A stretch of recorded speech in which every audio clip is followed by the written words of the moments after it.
they may approach your children according to the way you raised them. Today is 28 April 2025, Monday, alas 5 na, alas 4, medyo pasado na.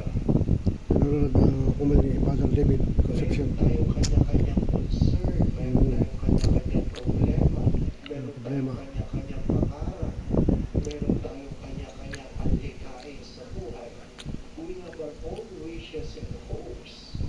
And sometimes we approach all these things according to our own limitations.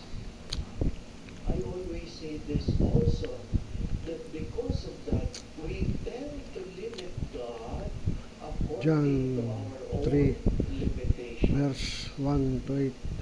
Today is John Gospel, chapter 3, verse 1 to 8. According to our own limitations or according to our strength, but we are not strong enough. The first reading invites us to ask for the Spirit.